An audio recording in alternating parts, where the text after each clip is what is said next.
Good.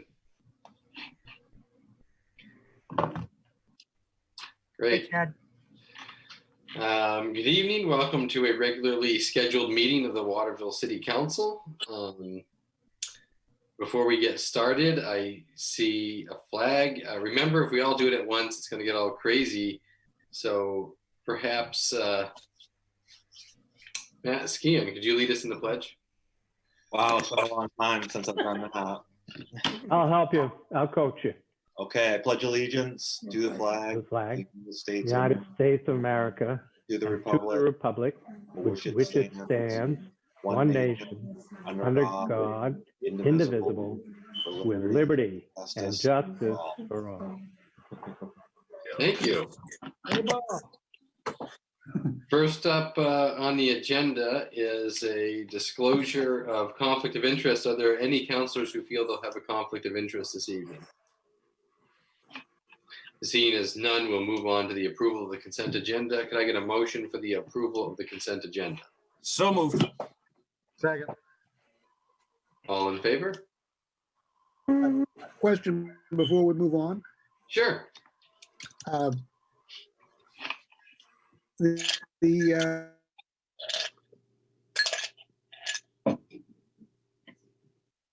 he is. There's no changes in that yet, are there? I didn't hear any of that. We didn't hear you. No, you froze up, Claude. Oh, sorry, I'm having a internet giving me problems. Anyway, Mike, is there any change at all in the red and the roll of accounts? No, not that I know of. Which brings me to my second question. Is there any change in the revenue that the city has received for the past month and a half? Any change in the revenue that we have coming in? Yeah. Over the last year, month and a half? We've been tracking it almost weekly, and I can tell you, at least for our biggest revenue source, revenue sharing, we're ahead of last year, believe it or not. I could go and get the numbers. I've got them on my side table here, but the revenue sharing is well over where we were last year. I'm not sure I can explain that. The motor vehicle, however, is way below where it was last year, to the tune of about $150,000 below. I don't worry so much about the motor vehicle because people have to register their cars eventually. They may not buy new ones, but they have to register the cars eventually. And what we're worried about on this end, Claude, is that rush in June, whenever City Hall opens, whether it's late May, June, of people coming in. Are we going to make up all of that shortfall before June 30th? That I don't know. But if May's revenue sharing comes in at or above last year's amount, then I don't worry about those two major sources in total providing a shortfall. But it's still a little early to tell. Thank you. Any other questions? Okay. Moving on to new business, or unfinished business, excuse me, Ordinance 83, 2020. Patty, you're on mute. Thank you. An ordinance providing for amendments to personnel ordinance, be it enacted by the Waterville City Council acting as the municipal officers, that the amendments described on the attached memo be approved to bring the personnel ordinance up to date in accordance with state and federal laws, as well as current personnel practices. Motion to adopt. Second. Any discussion? Okay. Mike? No, he's messing with the screen. No. Can I get a roll call, Patty? Council Morris, Yes. Council Oliveira, Yes. Councilor Smith, Yes. Councilor Mayu, Yes. Councilor Foss, Yes. Councilor Frankie, Yes. Councilor Thomas, Yes. The vote is 7 in favor and 0 opposed.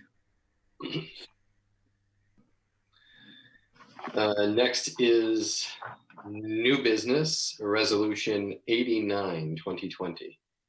A resolution providing for establishing hours for voter registration.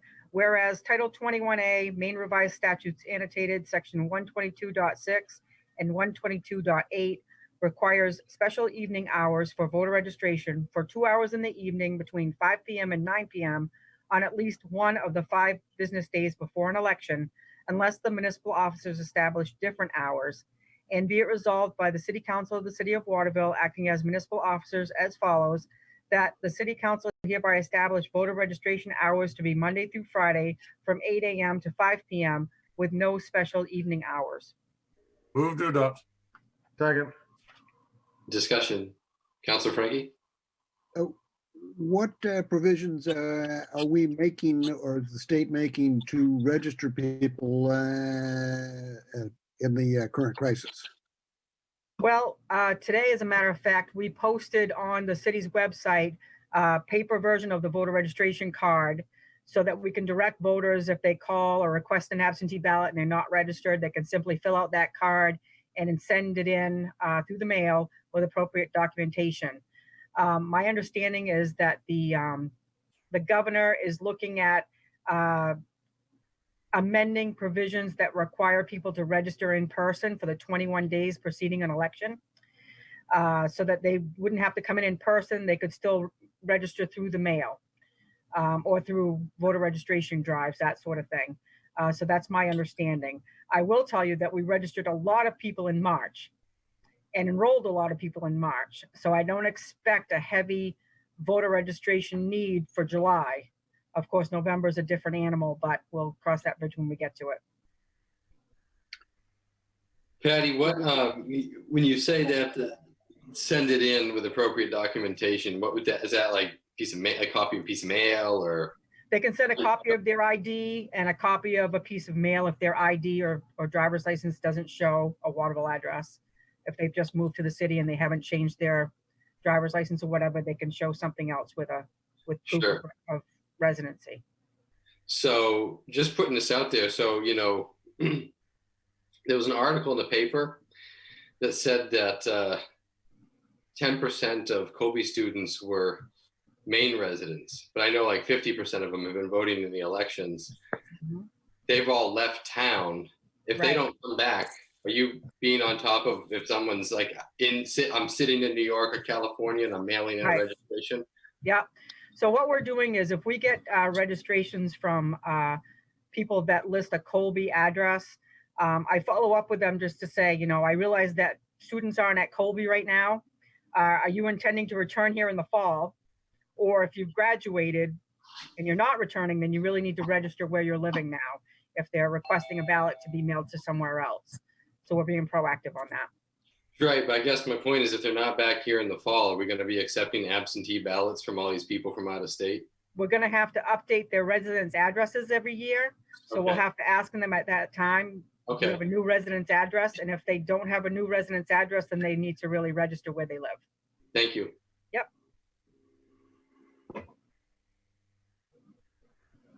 Any other questions? Okay, we'll do a roll call. Council Morris, Yes. Council Oliveira, Yes. Council Smith, Yes. Council Mayu, Yes. Council Foss, Yes. Council Frankie, Yes, Council Thomas. Yes. The vote is 7 in favor and 0 opposed.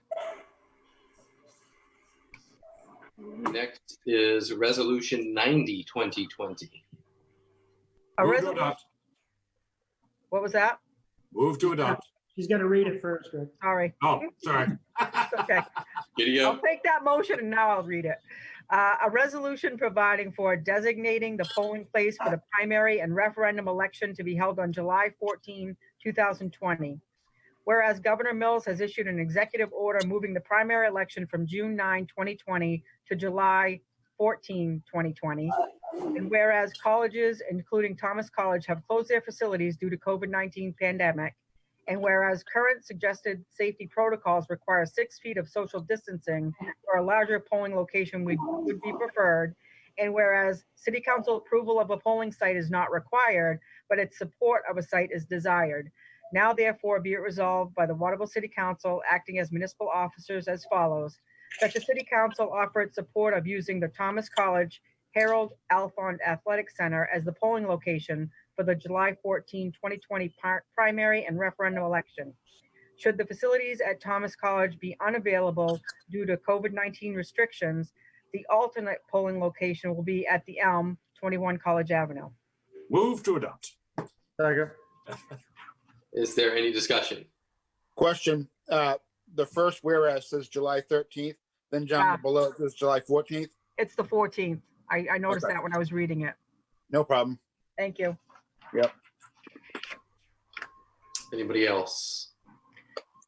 Mayor, if I might, I just want to send my thanks to the folks at the Elm for offering their site to us. My preference is to use Thomas because of the size of the facility. We can really spread out, but also to have that alternate site kind of waiting in case Thomas isn't available is really, really helpful. And we appreciate the fact that they're allowing us the opportunity to use that site too. So I just want to recognize them for that. Thank you. I think we're ready for a roll call. Councilor Morris, Yes. Councilor Oliveira, Yes. Councilor Smith, Yes.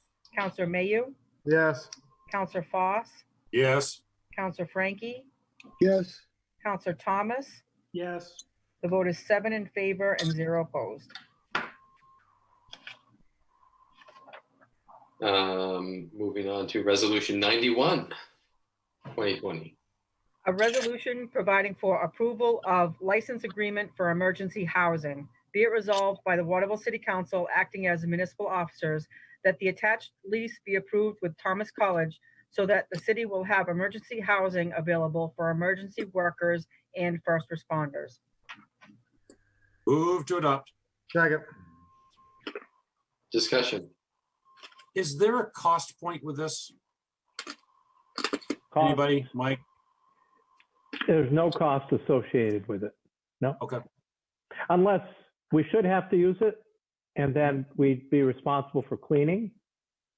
So that would be a cost, but in terms of the college charging us for the use, no.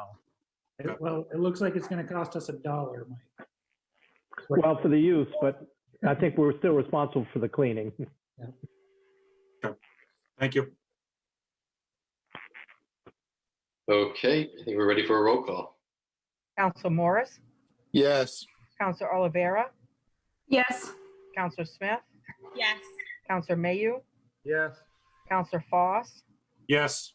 Councilor Frankie, Yes. Councilor Thomas. Yes. Vote is 7 in favor and 0 opposed. Ordinance 92, 2020. An ordinance providing for amendment to solid waste ordinance. Be it enacted by the Waterville City Council acting as the municipal officers as follows, that the solid waste ordinance, section 1-4, subsection B3, entities excluded from garbage and recycling collection services be amended with the addition of mobile home parks to this subsection. Move to adopt. Second. Any discussion? Okay, Patty, we'll do a roll call. Council Morris, Yes. Council Oliveira, Yes. Councilor Smith, Yes. Councilor Mayu, Yes. Councilor Foss, Yes. Councilor Frankie, Yes. Councilor Thomas. Yes. The vote is 7 in favor and 0 opposed.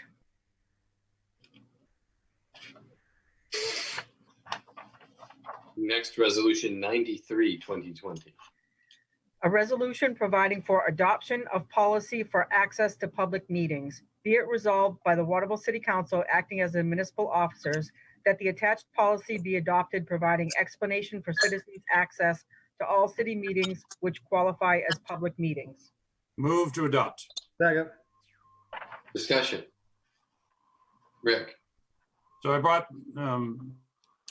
with this out of an email Mr. Roy had passed around, and thank you, Mike, for putting this together. I'd like to add the make a motion for an amendment, adding a live phone number for people to call in. The intent is well with email, but we afford the constituents of Waterville the opportunity when we're in person to speak on some matters. I believe that having that ability to accentuate and deliver their passion speeches for times like this is paramount. So I'm going to make a motion to add an amendment to it to add a live phone number manned by some personnel in order to facilitate the public's comment. Unless I'm mistaken, that's in there, isn't it? Was there a Mike? second? I'm sorry. Can we get a second? Second. Mike, Roy? Thank you. We sent out 2 versions of the policy. After Councilor Foss had contacted us, we decided, well, let's put it in writing for the phone-in opportunity if the council decides tonight to go that route. So you'll see 2 policies. The first one in your packet was without a phone-in option, and the second sheet that you should have talks about that phone-in option. So the motion could be to just adopt. I didn't identify them on the top as being different, but to adopt the policy that provides for a telephone option during public meetings, a phone-in option. So I have a question. Chad, not to put you on the spot, does Fairfield take phone calls?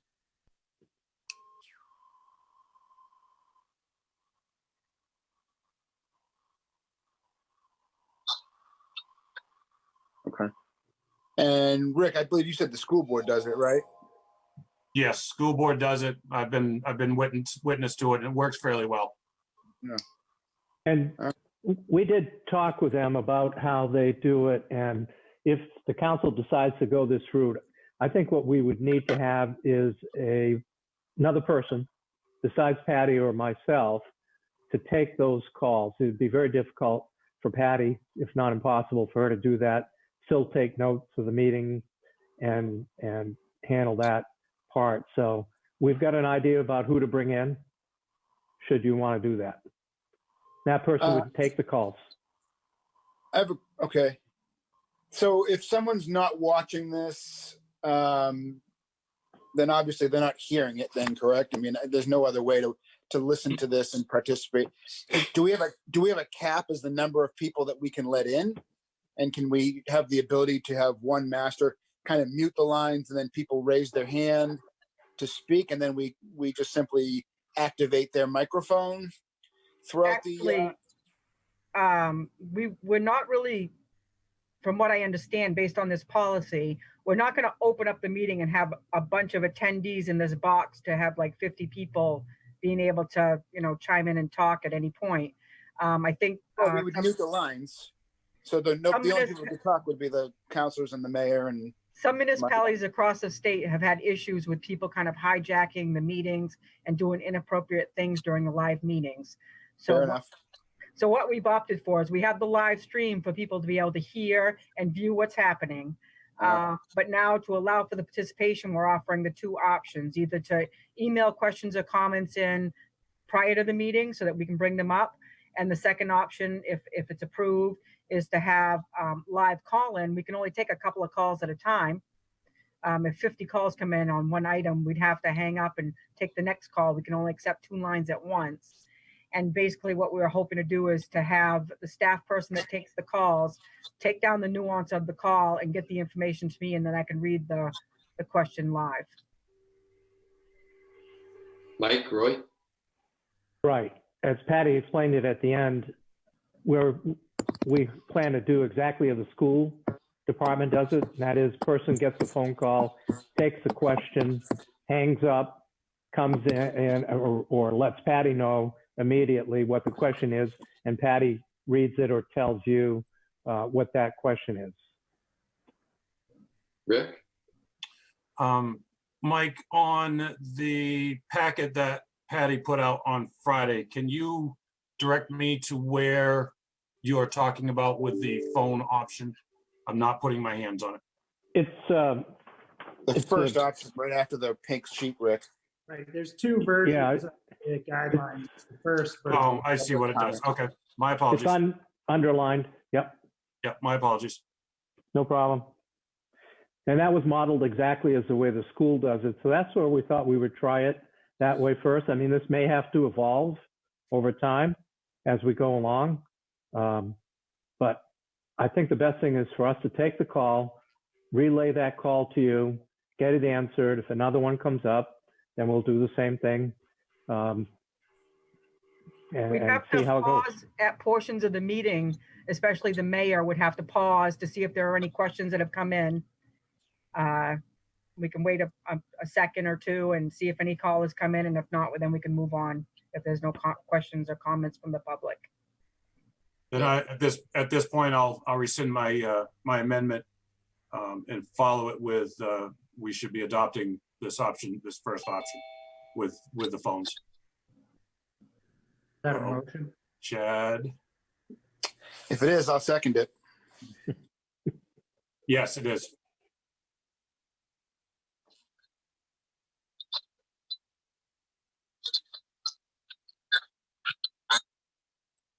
Yes.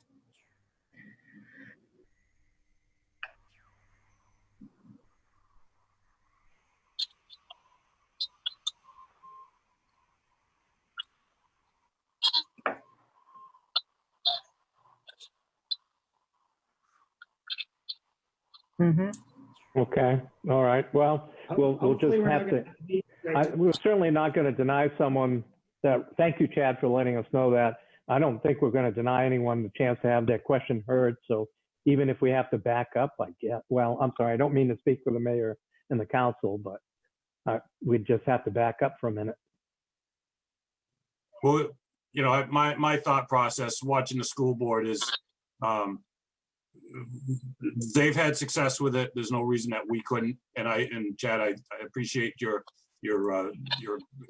assessment there, because that at least gives us an idea of what we're looking at when the time comes. So, you know, trial by fire, and we go with it.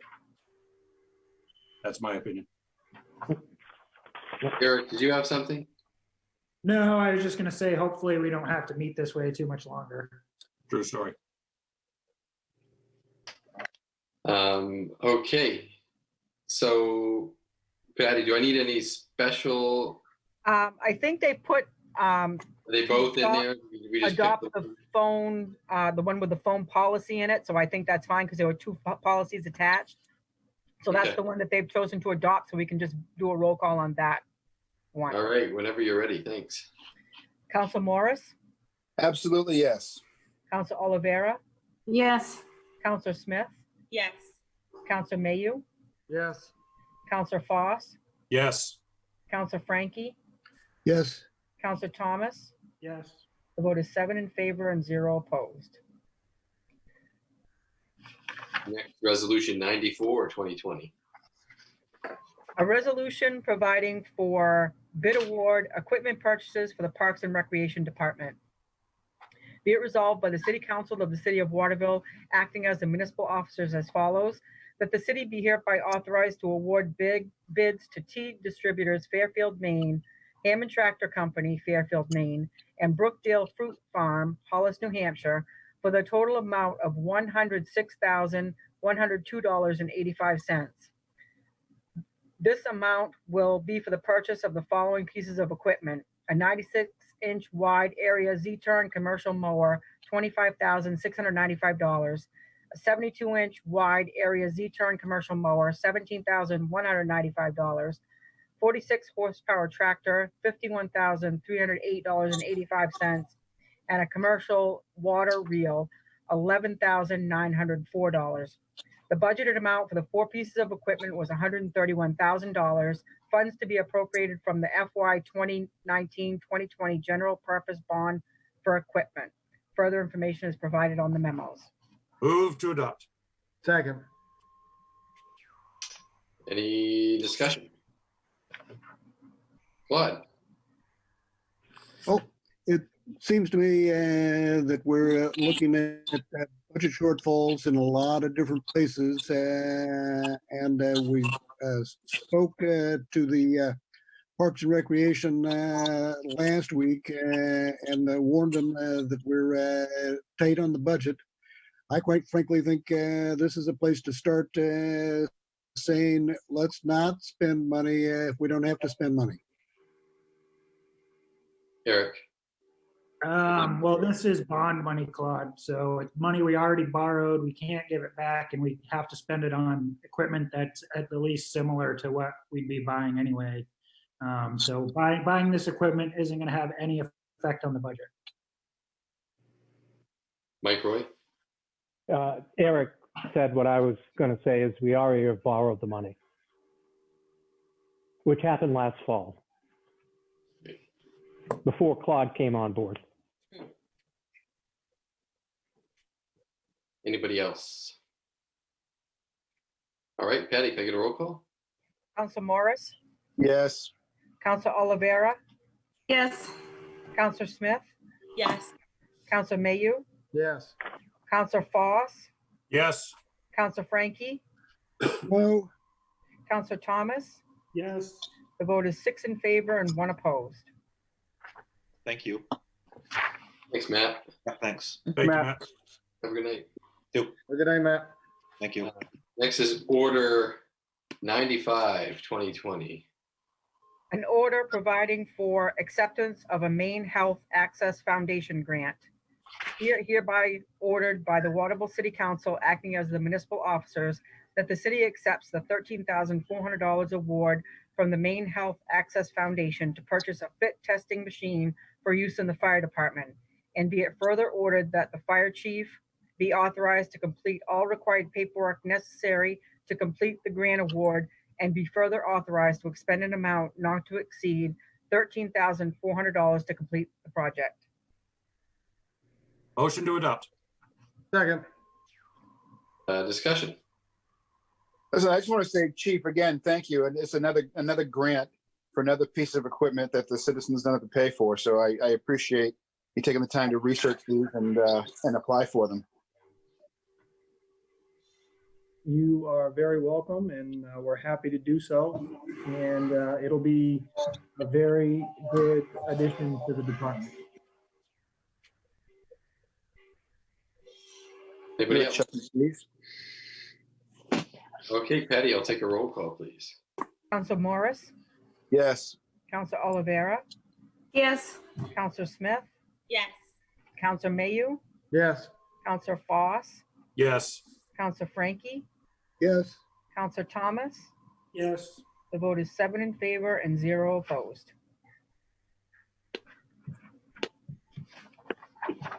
Next is Resolution 96, 2020. A resolution providing for renewal of a special amusement license to Charles Jiggier doing business as Silver Street Tavern. Be it resolved by the Waterville City Council acting as the municipal officers as follows: that the City Council hereby authorize the renewal of a special amusement license to Charles Jiggier doing business as Silver Street Tavern, 2 Silver Street. Be it further resolved that approval from code enforcement and the fire department, along with all outstanding personal property taxes, be paid as a condition for the license to be issued. Move to adopt. Second. Any discussion? Okay, Patty, roll call. Council Morris, Yes. Council Olivera, Yes. Council Smith, Yes. Council Mayu, Yes. Council Foss, Yes. Council Frankie, Yes. Council Thomas. Yes. Vote is 7 in favor and 0 opposed. Next, Resolution 97, 2020. A resolution providing for referral to the planning board. Be it resolved by the City Council of the City of Waterville, acting as the municipal officers as follows. In accordance with Article 7, Section 7.1 of the zoning ordinance, a proposal to amend the zoning map is hereby referred to the planning board for public hearing and recommendation. Move to adopt. Second. Any discussion? Rick? Just like last time, we're up against another zoning change. For rural residential. No, I'm against this again. That's all there is to it. I am too. Just not going to repeat everything I said last week. No, yeah. But I'm with you. Anybody else? Claude, then Sydney. Claude, you're up. Think you froze again. Sid, take the wheel, buddy. Yeah, same thing as has been said before. You know, rural residential is still a section of the city that I think you know, this shouldn't be. Basically, because we were talking about abutting neighbors, and we're talking about, you know, the last, you know, really the last short of scenery there is in Waterville. There's not a lot left as far as wildlife and woodlands and streams and fields and vice versa. So I just reiterate everything I said last time. Eric? I mean, I don't necessarily disagree with what Sydney said, but what I would say is that the neighbors should have a chance to weigh in. I mean, until we hear a direction from the neighbors, we have no reason to think that they object. So they'll have an opportunity to do that at the planning board. They'll have an opportunity to do that again if it comes to the city council. And again, I mean, I haven't taken a position on any of these things until I see all the details. At the very least, they merit a chance to have a discussion at the planning board. Yeah, and I think one of the discussions that I would like to have with the planning board, I know, correct me if I'm wrong, somebody who's on, either Patty's and on, do I see the beverage iPad there? Yeah.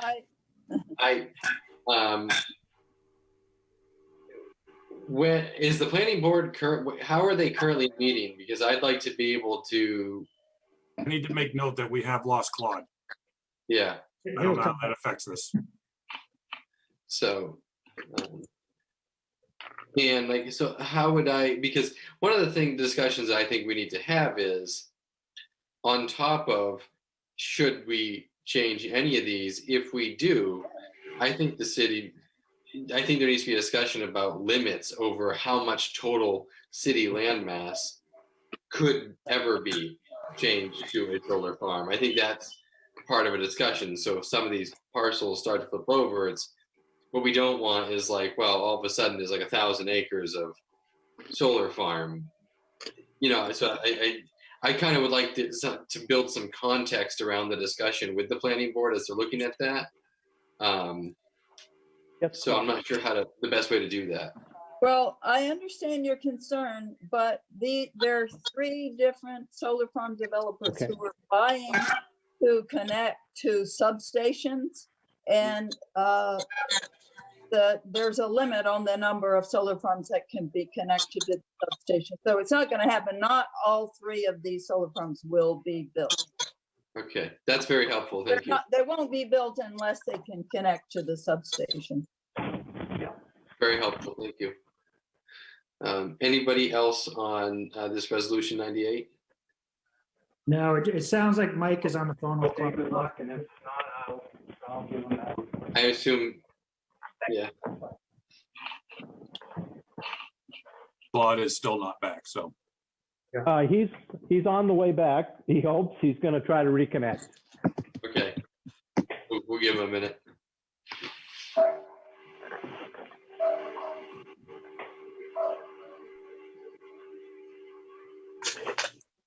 He did send out something to everyone today regarding the solar committee. So I know he wants to report on that. I told him I would if he can't make the connection. So if you saw something that came in today from Claude, that's something he wants to bring up at the end of the meeting. Here he comes. All right.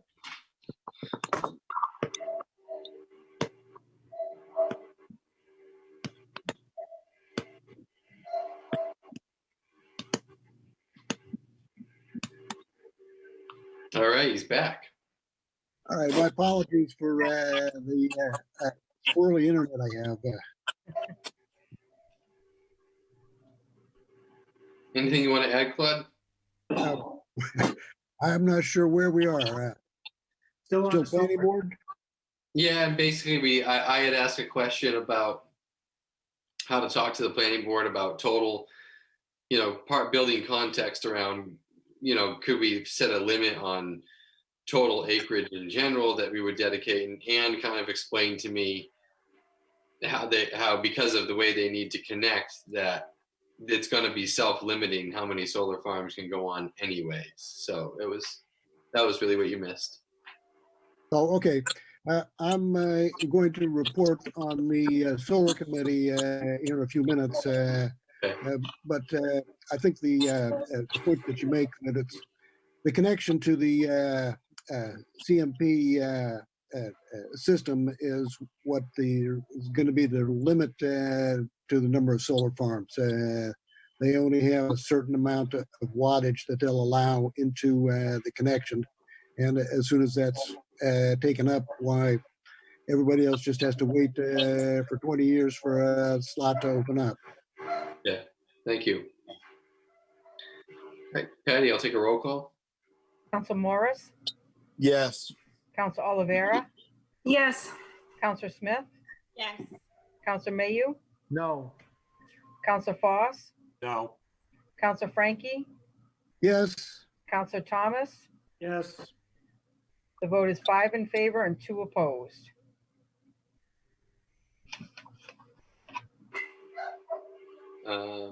Next is resolution 98, 2020. A resolution providing for a referral to the planning board. Be it resolved by the City Council of the City of Waterville, acting as the municipal officers as follows. In accordance with Article 7, Section 7.1 of the zoning ordinance, a proposal to amend the zoning map is hereby referred to the planning board for public hearing and recommendation. Move to adopt. Second. Any discussion? All right, roll call, Patty, please. Council Morris, Yes. Council Olivera, Yes. Council Smith, Yes. Council Mayu, No. Council Foss, No. Council Frankie, Yes. Council Thomas. Yes. The vote is 5 in favor and 2 opposed. Next is counselor update. And Claude, do you want to take this time to do that? Yes. I hope everyone's had a chance to take a look at the report that I emailed out today. The summary of proposals for a solar photovoltaic array. The RFP said the city was soliciting for a proposal to design, permit, install, potentially own, operate, and/or maintain a photovoltaic system on city-owned property. The request for proposals we sent out in January, and we received 5 proposals by the end of February.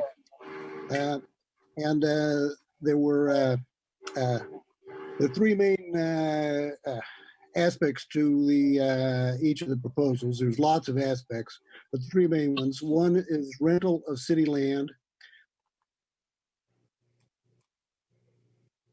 Great, that the city would be charged. And the third is the purchase option to purchase the system later. Of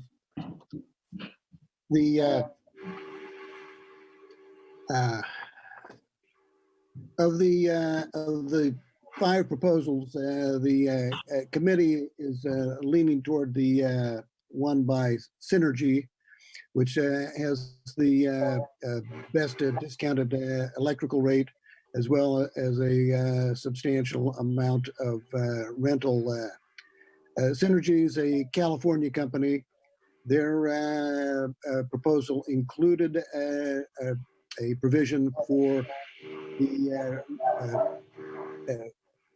recycling of the panels when they reach their useful age limit, which is about 25 to 30 years. I note there that the state of California has a very comprehensive system for recycling solar panels. And I expect that as the number of panels in Maine increases, and you can see that they're popping up all over the place, that the Maine legislature will make some sort of provision requiring recycling the panels at the end of their lifetime. The other thing to note is that the airport is particularly well situated because it's very close to the connection point to CMP, and that's probably what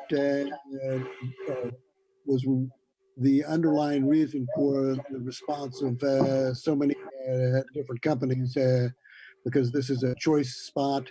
This is an excellent opportunity for the city to get a discounted rate on electricity and use land that was otherwise not doing all that much. If there's any questions, I'd be happy to answer. Rick? Yeah. So Synergy, how long have they been in business? Over 25 years. 25 years. And what's their track record as far as their panels and their environmental cleanup? Are they being watchdogged, or are they just talk to me about that? They're in California. They've been doing lots of projects. They've done airport projects in California.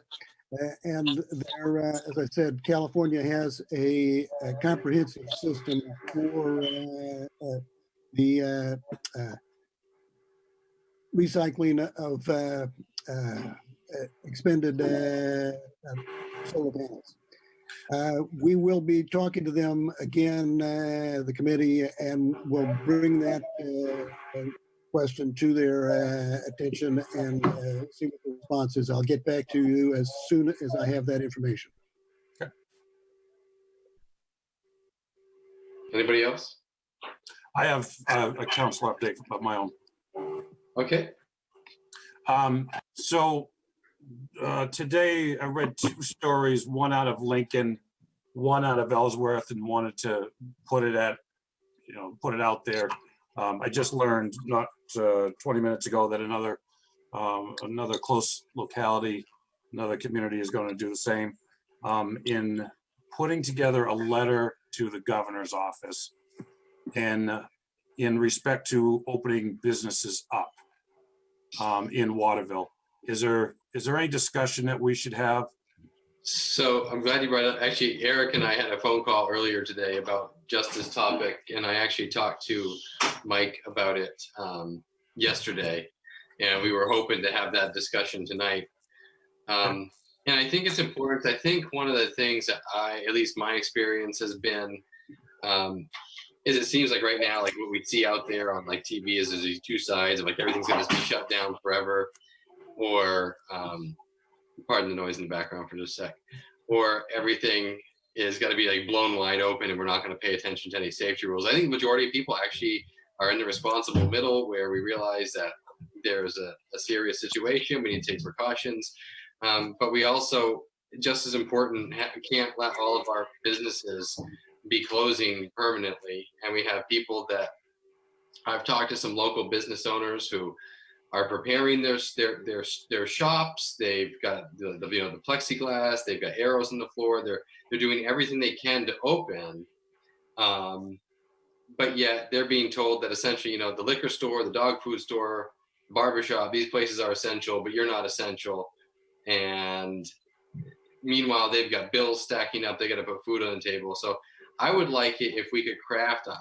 I think if we could work together, and I was thinking, a few of us if we could get something that everybody could buy into, that could be, you know, a moderated position of saying, look, we understand that there needs to be safety precautions, but we also need to get these businesses open back up. We cannot let these people go under, and there has to be a way to move faster to have an action plan. Because I frankly, I talked to Mike, like I get to the point where it's like, if they don't have a state license need, like I'd rather just tell them, like, you know what, we're not going to send the cops over there, because I understand that if you're doing it safely, but we can't stop the state from stepping in. So I guess it's a long way of saying, yes, I totally agree with you. I would love it if we could have some kind of letter that we all signed on to, the mayor, the city manager, city council, that we all said, yes, this is language we can buy into,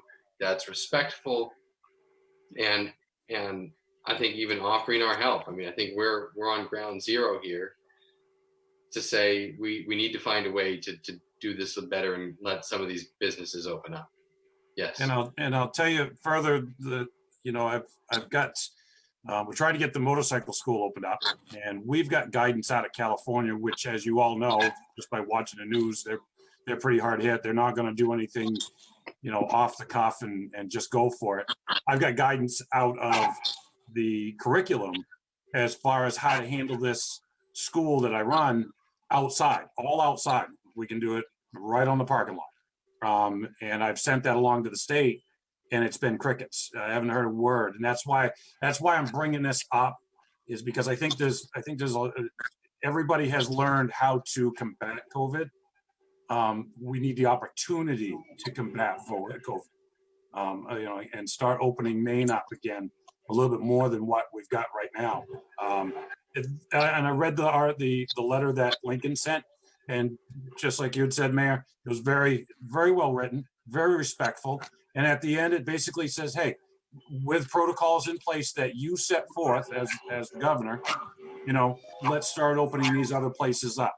We all get social distancing, masking, and all that good stuff. So that's why I'm bringing this up. I'm all ears from anybody else. Eric.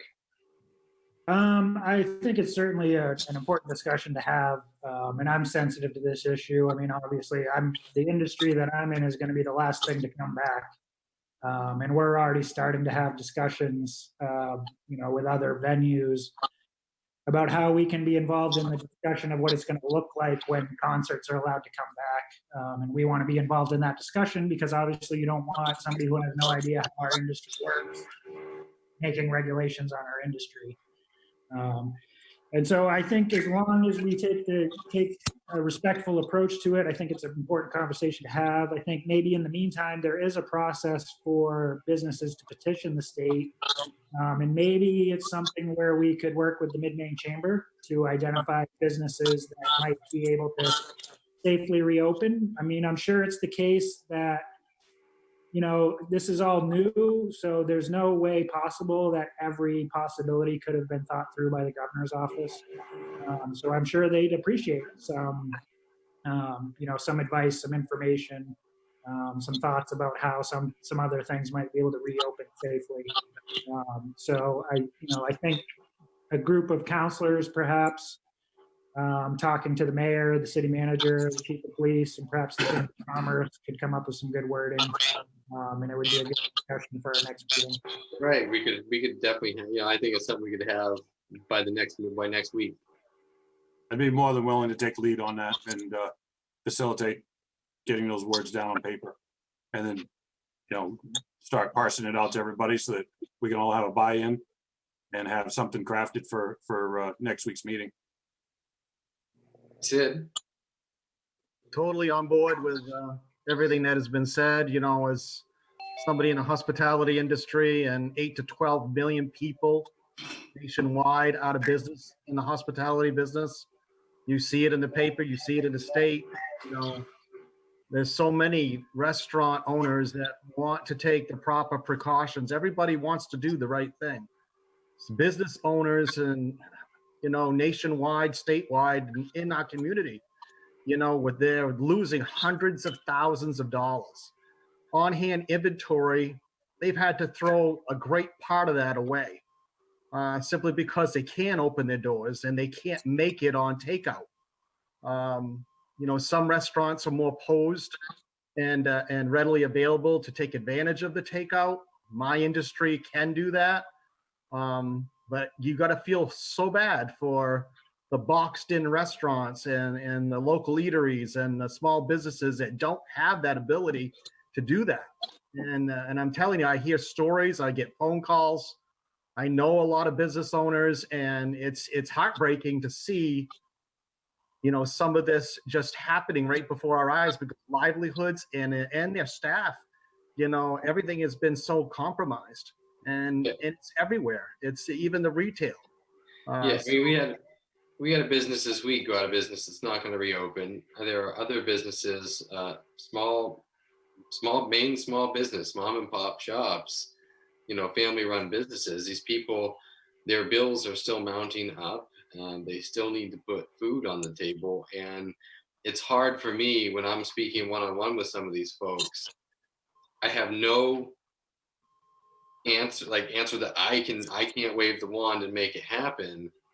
But I'm being asked, well, wait a minute, how come I'm being told I'm not essential? It's essential. I think it's essential that I run my business and don't go bankrupt.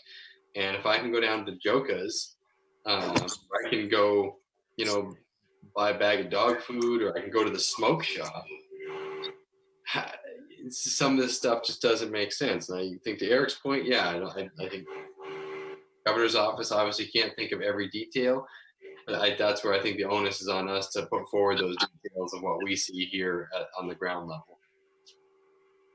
Yeah, and like I said, just to end on a positive note, the office under the governor, the Development Economic Community Development Agency, and it should be a lot more active trying to push this as well, trying to get these businesses. I can tell you that there's a lot of businesses. While they have been closed or partially closed, they have put all kinds of, money or taken out extra loans just to fit, to auto fit their dining rooms with plexiglass, with stickers on the floor, with social distancing. That money they don't even have, they're reinvesting into their businesses out of the hope that they can reopen soon, because that just tells you the determination of not only Mainers, but a lot of other people nationwide. So I definitely support some kind of resolution or letter, or well-crafted, respectful, and to get this done. What? Well, I definitely have sympathy for all of the businesses, and I'm hopeful that we'll get back to economic activity soon. But let's not forget that we're still in the danger zone, and particularly for people like me, it's as long as the virus is floating around, it's a possible death sentence. So let's get safe. Let's get the testing going. Let's make sure that we're out of the woods. I agree with that. I don't want to get. I'm just asking that we send a letter to the governor's office, and I think that's where that's respectful, saying that we want to be part of the team here and help figure this out. I guess I'm going to reserve most of my commentary. So I take point on that if everybody's in agreement to, something very generic, something very, very professional, saying that, Waterville wants to be a part of the team building process and getting businesses open back up safely. Do you want to draft that and then circle with me, Mike, and Eric, and then we'll get it out to everybody and everybody can have some input? Yep, absolutely. I think it's important that we have everybody's buy-in and everyone feels that this is a comfortable message that we're sending, because I think it's much more effective if we all are on the same page and feel like we're in a couple days. Send it out with the first draft so we can kind of contribute what we think or change things. Right, exactly. Yeah. I'll have first draft done by tomorrow night. I'll have it out. We'll go for it and see what happens. Anything you saw from other towns, Rick, probably for that too. Yeah. I intend on molding, around. I saw it Lincoln's is very well crafted. I have not read Ellsworth's. I just know it exists. And then, you know, I want to do something very generic, very, you know, very soft spoken, respectful, and, you know, understanding, Claude, your concerns as well. And that, you know, I think we can do it, and I'll put together the first one. I'll have it out by tomorrow night, you know, and we'll start there. Have a good starting point. Thank you, Rick. Yep. Great. Anybody else for council updates? Sid? Just wanted to make a point to you, Claude, on with the solar committee, and just want to reiterate, you know, I'm as much as I don't want them in rural residential, I am very supportive of the solar committee. Very supportive of using city-owned land to harvest, you know, potential savings in electricity and getting the municipal buildings online with this kind of natural power. So I just wanted to put that out there, that I'm very supportive of that. I think it's an excellent idea, and it would be an asset to the city. Well, thank you for your support. Mike, I think managers report. I have 2 items, thank you. The first is that we had our first meeting this morning with the fire union. We adopted the council adopted a 1-year contract with them at this time last year. So the contract's expiring June 30. So we had the initial meeting today. We'll meet with them at least one more time. And then probably at one of your May meetings, we'll come and ask for an executive session so that we can update you on where we stand with negotiations with the fire union. Any questions on that? The second item, I'm glad Councilor Frankie asked the question about our finances, because I wanted to report on that tonight. Let me just start with going back in time. At the end of March, we asked all the department heads to give us an update on where they stood with their spending 9 months into a 12-month year. And it looked very good at that point. I don't have an April summary, but as of the end of March, it looked like on a spending perspective, we were 590,000 below our budgeted amounts. In total, all the departments together, almost 600,000 less than what we budgeted. So that was the good news at the end of March. On our revenues, not including motor vehicle, not including state revenue sharing, on the 2 big revenue sources left out of the picture, on that revenue side for the departments, we were about 97,000 in the hole. That changed when we got funding for the airport, which I think some of you know about, a $30,000 appropriation through the CARES Act. So that reduced that 97 down to 77 shortfall in revenues, departmental revenues only. So if you take the 77 in the red minus the 590 in the black, as of the end of March, we were still pretty well over 500,000 to the good. Then we had to appropriate 150,000 for fighting COVID-19. And the good news on that is that with the 150 that the council approved, we spent 85, and that's as of a few weeks ago, so I don't know if that's gone up much. I don't think it has. So out of the 150, we spent 85, but we're going to get 75% of that reimbursed. So we're going to get 64,000, leaving 21,000 as a shortfall in the 150. If we don't have to spend around the rest of the 150, obviously we won't. So if you take that 21,000 that we spent on the pandemic into account with the 500 plus, we're still about 500 to the good as of the end of March. Then came April. And as I said at the beginning of the meeting, I went back and checked my figures, Claude, so I'm going to give you a better updated amount than I did at the beginning of the meeting. It looks like with motor vehicle and state revenue taken into account, we're about 130,000 total less than this time last year, motor vehicle and state revenue sharing combined. The month of May will be the real big telling month, I think, in terms of are we going to catch up with motor vehicle during that month? And just what will our state revenue sharing payment be like? So I think at this time in June, first week in June, I will give you another update. I can certainly give you an update sooner if you want, but I'll certainly plan in the first week of June to say, here's what happened in May, here's what it looks like. But the department spending looked very, very good, and I don't think that's going to change dramatically to the worse.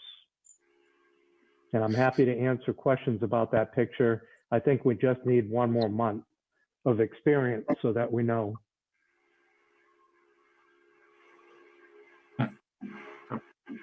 The last thing I wanted to mention is a finance committee meeting. The council has a finance committee composed of the mayor, council chair, Councilor Frankie, and Councilor Mayu, I believe. And so we're going to meet with the school, I'm hoping next week on Thursday, the 14th. And I'll get back to you folks with more detail on that. Questions? If not, that completes my report. Yes. Okay. Rick, do you have something? Motion to adjourn. Second. Good night. Patty, you'll Thank stay you. on for a minute?